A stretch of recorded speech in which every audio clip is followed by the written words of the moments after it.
आज आपको एक बहुत ही गुह्य सत्य बताने के लिए कोशिश करने जा रहा हूँ। भारतवर्ष में गुरुकुल कैसे खत्म हो गए, यहाँ पर कॉन्वेंट स्कूलों ने कैसे हमको बर्बाद किया, इसको एक छोटे से दृष्टांत के रूप में आपके सामने पेश करने की अनुमति चाह रहा हूँ। 1858 में इंडियन एजुकेशन एक्ट बनाया गया। इसकी ड्राफ्टिंग लॉर्ड मैकॉले ने की थी, लेकिन उसके पहले उसने यहाँ भारत के शिक्षा व्यवस्था का सर्वेक्षण किया था। उसके पहले भी कई अंग्रेजों ने भारत के शिक्षा व्यवस्था के बारे में अपनी रिपोर्ट दी थी। अंग्रेजों का एक अधिकारी था G.W. लिटनर और दूसरा था थॉमस मुनरो। दोनों ने अलग अलग इलाकों का अलग अलग समय सर्वे किया था। 1823 के आसपास की बात है। लिटनर, जिसने उत्तर भारत का सर्वे किया था, उसने लिखा है कि यहाँ 97% साक्षरता थी, और मुनरो, जिसने दक्षिण भारत का सर्वे किया था, उसने तो लिखा है कि वहां पर 100% साक्षरता थी।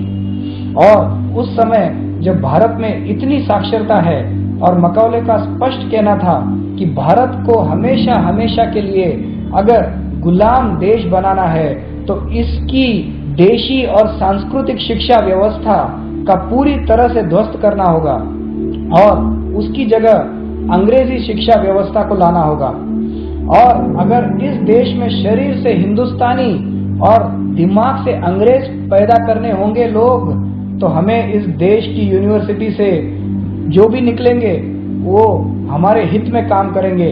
और मैकॉले ने एक मुहावरा इस्तेमाल किया था कि जैसे किसी खेत में कोई फसल लगाने के पहले पूरी तरह से जोत दी जाती है, उसी तरह इस देश की सांस्कृतिक व्यवस्था को जोतना होगा और अंग्रेजी शिक्षा व्यवस्था को लाना होगा। इसलिए उसने सबसे पहले गुरुकुलों को गैर कानूनी घोषित किया। जब गुरुकुल गैर कानूनी हो गए तो उसके साथ मिलने वाली सहायता जो समाज के द्वारा आती थी वो भी गैर कानूनी हो गई। वहां पर फिर संस्कृत को, जो हमारी मातृभाषा थी, उसको गैर कानूनी घोषित कर दिया और इस देश के गुरुकुलों को घूम घूम कर खत्म किया और उसमें आग लगा दी। बहुत सारे गुरुओं को बेरहमी से मारा पीटा और उनको जेल में डाल दिया। 1850 तक इस देश में 7,32,000 गुरुकुल हुआ करते थे और उस समय इस देश में गांव थे 7,50,000।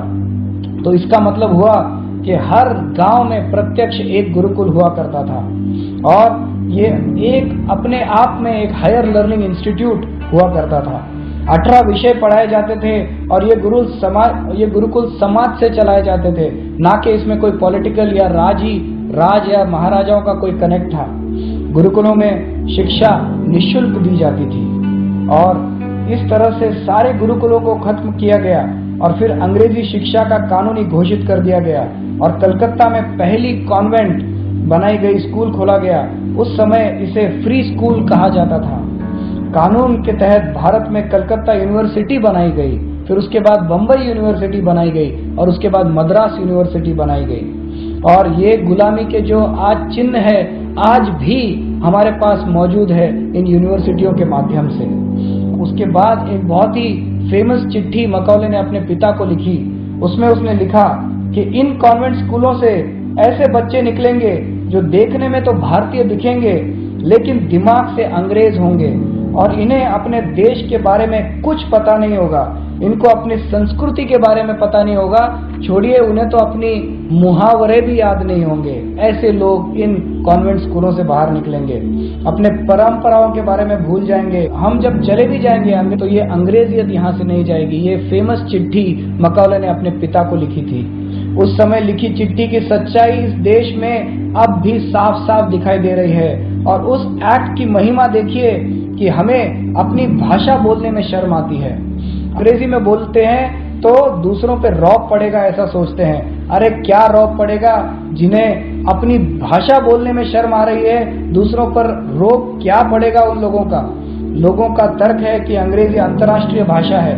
ये कैसी अंतर्राष्ट्रीय भाषा है? दुनिया में 204 देश है और 204 देशों में अंग्रेजी केवल 11 देशों में बोली जाती है, पढ़ी और समझी जाती है।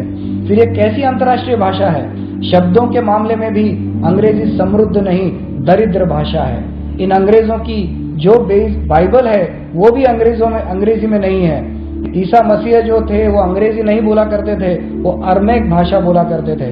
और ये अरमैक भाषा जो हमारी भाषा भारतीय भाषा बंगाली है उससे बहुत ही समीप है। अगर हम देखा गया तो संयुक्त राष्ट्र संघ जो हम UN WHO बोला करते हैं, वहाँ की भाषा भी अमेरिका की तरह इंग्लिश नहीं है, वहाँ फ्रेंच भाषा बोली जाती है। वहाँ का सारा काम फ्रेंच में होता है। जो समाज अपनी मातृभाषा से कट गया जाता है उसका कभी भला नहीं होता, और यही मैकॉले की रणनीति थी। कृपया आपको अगर ये जानकारी अच्छी लगी, सारे देशभक्त हमारे वीडियो को लाइक, शेयर और हमारे चैनल को सब्सक्राइब करें। जय हिंद।